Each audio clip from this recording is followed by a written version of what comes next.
Hi student, कैसे हो आप लोग? बढ़िया है। देखो बच्चों, लास्ट क्लास में हम लोगों ने इलेक्ट्रोस्टैटिक्स में लेक्चर नंबर 8 देख लिया है।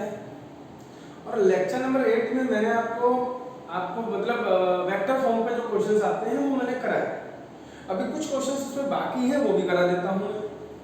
ठीक है बच्चों, तो देखो अभी हम जो स्टडी करने वाले हैं वो वेक्टर की चल रहा है। वेक्टर को ही अभी देखेंगे। अभी 2-3 क्वेश्चन और करते हैं इसमें। अच्छे लेवल के क्वेश्चन है, थोड़ा सा ध्यान दोगे समझ में आएगा। ठीक है, घर पे प्रैक्टिस मैंने पहले भी बोला था, हर लेक्चर में मैं ये बात बोलूँगा आपसे कि प्रैक्टिस करते रहिए और नोट्स बनाते रहिए, प्रॉपर समझिए। कोई भी डाउट हो, क्वेरी हो, आप मेरे को व्हाट्सएप कर सकते हैं, मैं उसमें आपको आंसर कर दूँगा। ठीक है बच्चों, चल तो अभी हम स्टार्ट करते हैं क्वेश्चन से। मान लीजिए एक छोटा सा क्वेश्चन है, एक स्क्वायर है, राइट। ऐसे क्वेश्चन आते हैं इसलिए बोल रहा हूँ, सारे क्वेश्चन आते हैं ये क्वेश्चन। ठीक है, मान लो कि ये हमारा Q1 चार्ज है, मतलब Q चार्ज है, और यहाँ पर ये Q चार्ज है, यहाँ पर ये Q चार्ज है, यहाँ पर ये Q चार्ज है, राइट।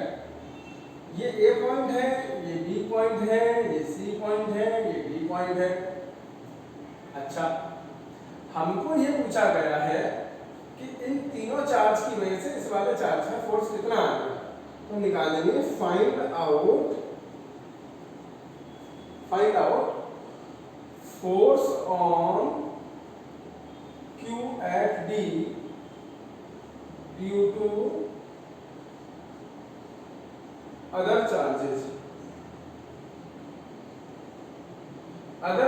की वजह से हमें फोर्स निकालना। आसान है, निकाल सकते हैं।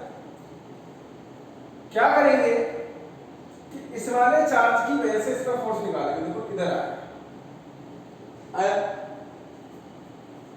यहां पे जो चार्ज आ रहा है वो उस पे जो फोर्स आ रहा है वो आएगा FDA वेक्टर। अच्छा, अब इसकी वजह से भी निकाल लेते हैं। तो इसकी वजह से ये पॉजिटिव है ना, ये पॉजिटिव, इसको धक्का मारेगा तो इसका भी आ जाएगा FDC। हाँ, ये स्क्वायर है तो A डिस्टेंस ये है, तो ये भी A है और ये भी A है और ये भी A है।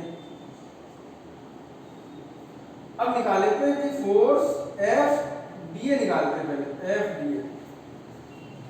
FDA क्या आ जाएगा? KE Q square upon A square along CD, D है ना, DAD along A to D। Similarly FDA आ जाएगा FDC क्या आ जाएगा? FDC आ जाएगा KE Q square upon A square along C to D। अच्छा, अब इन दोनों का इस वाले चार्ज की वजह से नहीं निकालते, सब बाद में निकालेंगे। पहले हम इन दोनों का ही कैलकुलेट कर ले। तो मान लो यहाँ कैलकुलेट किया तो हमारा जो रिजल्टेंट आया वो FR डैश आया। क्या है? FR dash. तो मैं लिखेंगे F, या ऐसा लिखेंगे एंगल बिटवीन, हम तो एंगल निकालते ना पहले, angle between FDC vector and FDA vector is 90 degree. That means FR dash कभी निकाला जाए तो क्या आ जाएगा? Under root FDC vector plus FDA vector plus 2FDC vector FDA vector cos 90 degree. यह है राइट। अब ये तो जीरो है, अगर ये जीरो है तो अपना काम हो जाएगा सिंपल। FDC कितना आ जाएगा? FDC जरा KE Q square upon A square, ठीक है, प्लस इसका भी square KE Q square upon A square plus zero, पता है इसका जीरो आ जाएगा। तो आंसर आएगा FR dash is equal to क्या आएगा? √2 के क्यू स्क्वायर अपॉन ए स्क्वायर। समझ आई बात कि नहीं आई? या आंसर। तो इसका रिजल्ट आ गया। अब बचा ये कि force on D, force on Q at D due to Q at D, इसकी वजह से। अब इसकी वजह से जो फोर्स आ रहा है वो निकाल दीजिए। तो देखो इसकी वजह से देखो अलग कर रहा थोड़ा सा, इसकी वजह से इधर फोर्स आएगा और ये भी उसी डायरेक्शन में आएगा जिधर एफ आर डैश है। देखो ध्यान से भाई, इन दोनों की वजह से जो फोर्स लगा उसका नेट फोर्स इधर आया। पूछो इसलिए आया बीच में, ये जो इन दोनों इसकी वजह से जो फोर्स लगा है वो इधर लगा है। इन दोनों का जो रिजल्टेंट आया वो बिल्कुल बीच में आया, क्योंकि दोनों ही क्या है मैग्नीट्यूड में बराबर है। तो इनका जो रिजल्टेंट आएगा दोनों को बाइसेक्टर में आएगा। और ये तीसरा जो चार्ज क्यूबी वो बिल्कुल बीच में है, तो यहाँ से यहाँ पर भी देगा तो वो भी बीच में आएगा। अच्छा ये डिस्टेंस a है, ये भी a है, तो ये आएगा √2 by the Pythagoras theorem.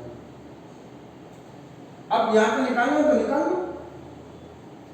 F R dash था ना ये, तो F R is equal to, या एफ डी निकाल लेंगे, एफ डी बी क्या आएगा k Q square upon √2 a whole square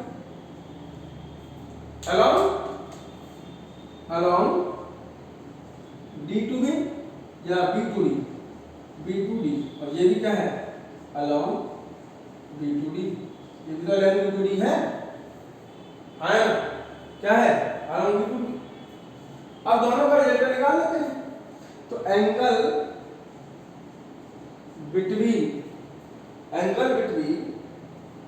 F R dash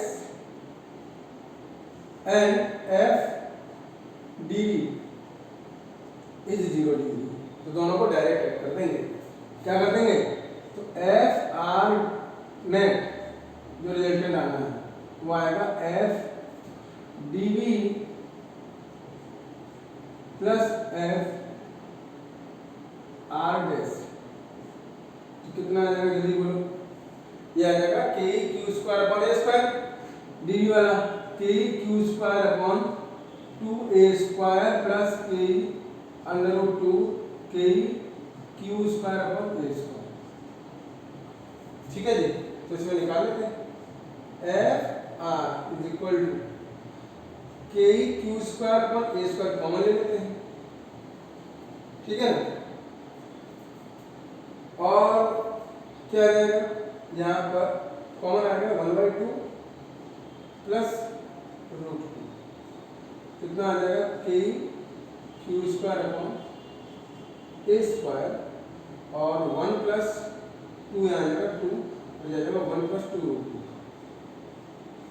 यह फाइनल आंसर। ठीक है जी, ना आसान है, स्टेप टू स्टेप चलेंगे तो आसान है, कोई सिंपल कोई दिक्कत वाली बात नहीं। पहले ये AIEEE में भी आया हुआ है, ठीक है, बट अभी नॉर्मल क्वेश्चन हो गया है क्योंकि AIEEE का स्टैंडर्ड बढ़ चुका है, तो उसके अकॉर्डिंग ये अब नॉर्मल हो गया है। इसलिए CBSE और गुजरात बोर्ड दोनों में आते हैं, यानी कि बोर्ड लेवल का क्वेश्चन बन चुका है। मतलब सिंपल ये समझो बस। क्लियर? चलो रफ कर दो, समझ में आ गया होगा, है ना? तो यहाँ पर क्या करना है आपको, ये देखना है कि वीडियो को स्टॉप करते करते देखना है, पॉज करते करते देखना है। ठीक है, तभी अच्छे से समझ आएगा, नहीं तो नहीं आएगा। अभी एक और क्वेश्चन है सिंपल सा। मान लो ये ट्रायंगल है, ठीक है, ये पॉइंट A है, ये पॉइंट B है और ये पॉइंट C है। ये डिस्टेंस L है, ये भी L है, ये भी L है।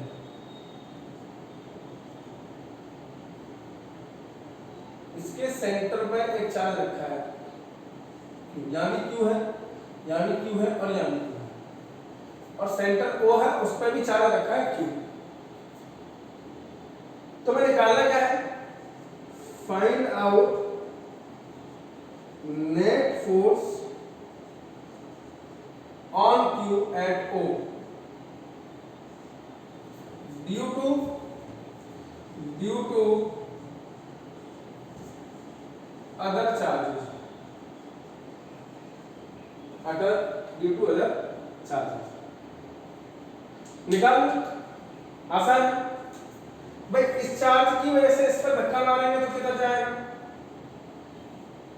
इधर लगेगा, जिसको क्या बोलूंगा, बोलो भाई, F O A, force on वो ड्यू टू ए। ऐसे इस पे लगेगा तो ये लगेगा एफ ओ सी। लेकिन एक प्रॉब्लम क्या है कि पहले ये वाली डिस्टेंस निकालनी पड़ेगी। अगर ऐसा है तो पहले डिस्टेंस निकाल लेते हैं, तो डिस्टेंस के बिना तो कुछ होगा नहीं ना, हो जाएगा। मान लेते हैं, चलो अभी आर मान लेते हैं, आर के हिसाब से चल लेते हैं, ठीक है, मान लेते हैं। तो एफ ओ ए निकाल लेते हैं, ओ ए क्या आ जाएगा, F O A k Q square upon r square along A to O. ऐसे ही एफ ओ बी, ओ सी निकाल लेते हैं, क्या आएगा, k Q square upon r square along क्या आ जाएगा, सी टू ओ। अब आर निकाल लेते हैं। तो देख बेटा, अगर ध्यान से देखिएगा, ये एल है, ये भी एल है, ये भी एल है। ये डिस्टेंस जो है ना, यहाँ से यहाँ तक की, यहाँ से यहाँ तक की जो डिस्टेंस है वो आर है, लेकिन ये टोटल डिस्टेंस कितनी एल है। अगर मान ले ये एंगल 60 डिग्री है, कितना है 60, और ये एंगल कितना है l/2 है, तो l/2 डिस्टेंस होगी ना भाई, टोटल डिस्टेंस l है, तो ये a b c ऐसा ही तो है, तो ये l/2 हो गई यहाँ से यहाँ तक। अब मैं बोलूँ भाई साइन लगा ले, साइन 60 डिग्री, समझना, sine 60 degree is equal to, इसको मान लेते हैं ABCD, तो इसको D मान लेते हैं, कोई दिक्कत। Sine 60 degree this is equal to BD upon AB, तो BD इज इक्वल टू क्या आ जाएगा, AB साइन 60 डिग्री, तो BD इज इक्वल टू आ जाएगा L√3/2 यानी √3L/2, याद है, क्लियर। अब तुम्हें R निकालो, तो R और इसके बीच में 2:1 का रेशियो होता है, कितने का, 2:1 का, तो R बराबर आ जाएगा 2/3 BD, यानी कि 2/3 √3/2 इंटू L, 2 से 2 कट गया, से कट गया, तो L/√3 आ जाएगा। ये R की वैल्यू है वैसा, किसी वैल्यू है R की। अब तो सिंपल है, अब क्या निकालना है, एंगल बिटवीन F, देखो समझ, दोबारा समझना, इसकी वजह से इसका फोर्स लगा इधर, इसकी वजह से लगा इधर, तो हमने निकाली दोनों वैल्यू, R मान लो। अब R तो पता नहीं है ना, R तो इन टर्म्स ऑफ L निकालनी पड़ेगी, क्योंकि मुझे तो खाली L दिया है, तो मैं L निकालूं। ये एक साइड कॉर्नर में क्वेश्चन साइड में निकालना है, ऐसा नहीं इसी के साथ करना, साइड में R की वैल्यू निकालना। R की वैल्यू हमने निकाली भाई, ये ट्रायंगल है इक्विलेटरल, तो इक्विलेटरल में सेंट्रोइड जो होता है उसका जो रेशियो आता है वो 2:1 का आता है ना। अगर ये वाला पार्ट 2 है तो ये वाला पार्ट जो 1 होगा, ऐसे ये वाला पार्ट 2 है तो ये वाला पार्ट 1 होगा, ऐसे ये वाला पार्ट 2 है तो ये वाला पार्ट 1 होगा, ठीक है। तो पहले हम टोटल डिस्टेंस निकाल लेते हैं इसकी, और उसको 2:1 के रेशियो में डिवाइड कर देते हैं, तो जो 2 रेशियो आएगा वो R होगा, तो हमने 2 रेशियो निकाल लिया ऐसा। अब क्या करेंगे, एंगल बिटवीन निकालेंगे बेटा, क्या निकालेंगे, एंगल बिटवीन। अब देखो हमें तो भाई इन दोनों का रिजल्ट निकालना है, तो इन दोनों का रिजल्ट आएगा तो इसका पहले एंगल निकाल लेते हैं, एंगल कितना आएगा। तो भाई देख, अगर ये मान ले 30 डिग्री है, ध्यान सुनना भाई, ये 30 डिग्री है, तो बीच में से जा रहा है, ये भी 30 डिग्री होगा, तो ये कितना होगा 120 डिग्री, तो ये कितना होगा 120 डिग्री। समझ आई बात, लॉजिक सी बात है भैया। ये 30 डिग्री है, टोटल ये 60 डिग्री है ना, टोटल ये कितना है 60 डिग्री, तो ये वाला एंगल कितना होगा, ये वाला एंगल, ये वाला 30, ये भी 30 होगा। अब ये पूरा ट्रायंगल बन रहा है, तो इसका ये वाला एंगल कितना होगा 120, तो ये अपोजिट एंगल है तो 120 ये भी होगा, तो इसलिए angle between FOA and FOC is 120 degree. तो दोनों का एंगल निकाल लिया। अब निकालो रिजल्टेंट FR डैश कितना है, तो आएगा under root KEQ square upon A square, direct कर रहा हूं, this square plus KEQ square upon A square, this square plus 2 KEQ square upon A square, KEQ square upon A square और cos 120 degree. इसमें से मैंने क्या किया, FR dash को कॉमन ले लिया, मतलब KEQ square upon A square को ले लूंगा कॉमन।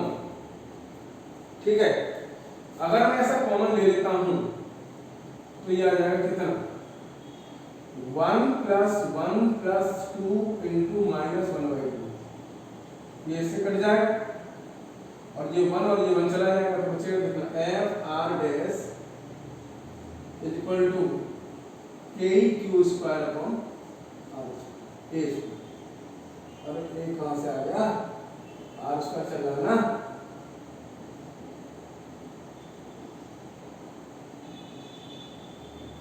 R स्क्वायर आ जाएगा। ठीक है जी, बोलो कोई दिक्कत। अब क्या करना है, अब तो दोनों का काम तो हो गया। और मैंने आपको एक चीज बताई थी कि अगर दो फोर्स अगर इक्वल हैं या दो वेक्टर अगर इक्वल क्वांटिटी के हैं तो उनका जो रिजल्टेंट आएगा वो बाइसेक्टर में आएगा। क्या है, bisector FR dash is equal to KEQ square upon R square. अब इसकी वजह से निकालने हैं कि force on QFO due to force on Q at O due to Q at B। तो निकालेंगे F इसकी वजह से इस पे जो फोर्स आएगा वो इधर आएगा, नीचे आएगा, नहीं आएगा, आएगा। तो कितना आएगा, FOB KEQ square upon R square. ठीक है, कितना आंसर आ जाएगा, यहां से सॉल्व कर लेते हैं। तो KEQ square upon L by root 3 है ना इसकी वैल्यू, तो L by root 3 whole square मतलब 3 KEQ square upon L square along B2O।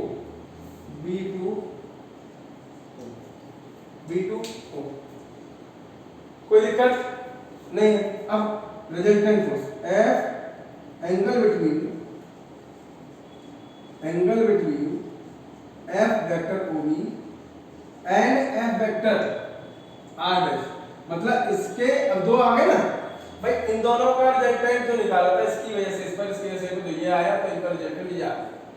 अब ये बाकी है इसकी वजह से नीचे आया ना, तो इन दोनों के बीच में कितना एंगल है, 180 डिग्री, ये जो 120 डिग्री 180 डिग्री।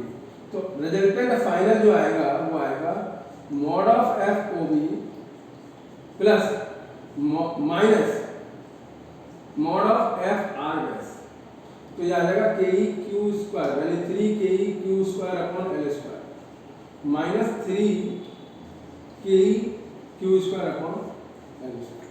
आंसर आएगा 0, यानी कि जो रिजल्टेंट फोर्स आ रहा है उस पर कोई 0 आएगा, कितना आएगा 0। ये एक्स्ट्रा वर्क है, मतलब डायरेक्ट आप ऐसे भी कर सकते हो, ठीक है, कोई दिक्कत नहीं है, पर ये साइड में दिखाना पड़ेगा कि भैया R की वैल्यू L बाई रूट 3 कैसे आई, समझे, क्लियर है।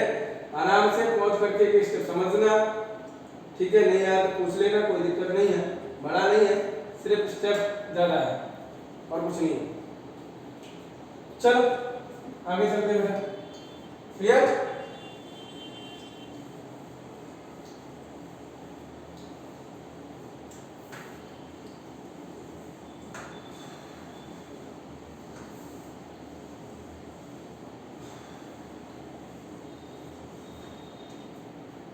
अब ध्यान रखना, मैं थोड़ा क्वेश्चन करा रहा हूं सिमेट्री वाले, तो ध्यान रखना ऐसे क्वेश्चन आए तो कभी भी आंसर 0 ही आएगा। जैसे मान लो अभी मैंने जो क्वेश्चन कराया हो, कि भाई ये क्वेश्चन है, यहाँ पर क्यू है, यहाँ पर क्यू है और यहाँ पर क्यू है और ये सिमेट्री है और बीच में पूछा गया बिल्कुल यहाँ से ओ पॉइंट आ और जब -2 रख दिया तो एफ नेट कितना आएगा? F net at O due to other charges, ठीक है, equal to 0 because due to symmetry, symmetry की वजह से।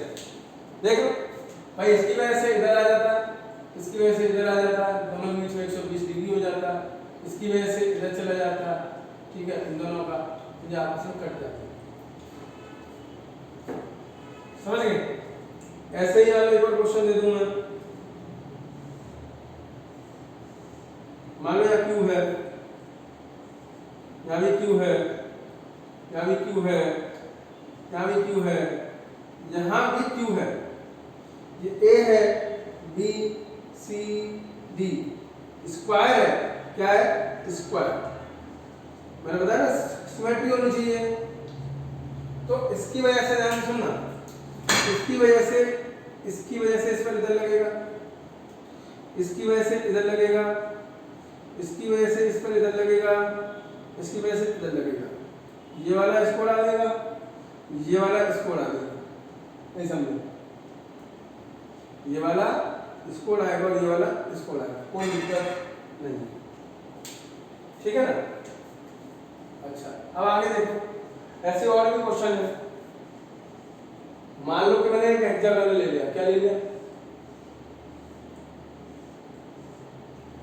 ऐसा, ठीक है मित्रों, है ना बेटा? तो देखो बेटा यहाँ पर एक चार्ज क्यू है, यहाँ भी क्यू है, यहाँ भी क्यू है, यहाँ भी क्यू है, यहाँ भी क्यू है, यहाँ भी क्यू है, ये ए है, ये बी है, ये सी है, ये डी है, ये ई है, ये एफ है, इसका एक सेंटर है ओ, इस पे भी क्यू है। आहा, बहुत बढ़िया, बहुत सुंदर, बहुत बढ़िया, सब पर Q Q Q Q Q Q है, तो इसकी वजह से इस पे फोर्स जो आएगा वो इधर आ जाएगा, ठीक है, इसकी वजह से इधर आ जाएगा, ये दोनों आपस में मार देंगे, ऐसे इसकी वजह से इधर आ जाएगा, इसकी वजह से इधर आ जाएगा, ये भी दोनों मार देंगे, इसकी वजह से इधर आ जाएगा, इसकी वजह से इधर आ जाएगा, ये भी दोनों मार देंगे, क्योंकि ये डिस्टेंस क्या है? बराबर है। तो F net at O is equal to 0 due to symmetry. हाँ, अब ये चार्ज चाहे कैसे भी हो, अगर सारे चार्ज नेगेटिव हैं तो भी 0 है, सारे पॉजिटिव हैं तो भी 0 है, बट सिमेट्री होनी चाहिए। क्या होनी चाहिए? सिमेट्री। अगर सिमेट्री है तो आंसर 0 है। क्लियर? तो इस टाइप के क्वेश्चन अगर भी आए तो आप इजीली कर सकते हैं, है ना? तो इसके बाद है नया टॉपिक है, वो है इक्विलिब्रियम। क्या है? इक्विलिब्रियम। तो वो मैं कराऊंगा अगले लेक्चर में, ठीक है? इस लेक्चर में ये काफी है, इनको अच्छे से देखना, इनके ऊपर जो क्वेश्चन है वो और भी क्वेश्चन करना है, ऐसे नहीं आ जाएंगे आपको, ये करने पड़ेंगे खुद से भी, सेल्फ करने पड़ेंगे। जितना सेल्फ करोगे उतना कॉन्फिडेंस बढ़ेगा, उतना अच्छा समझ आएगा। तो सेल्फ स्टडी करना यानी सेल्फ क्वेश्चन करना, मैंने समझा दिए, नोट्स बनाना, फिर एक बार खुद से देखना, और जो मैं असाइनमेंट भेजूंगा उसमें जो क्वेश्चन है वो भी करना, तब जाके तुमको क्लियर होगा, तब जाके समझ आएगा। ठीक है बच्चों, चलो मिलते हैं फिर नेक्स्ट क्लास में, बाय बाय।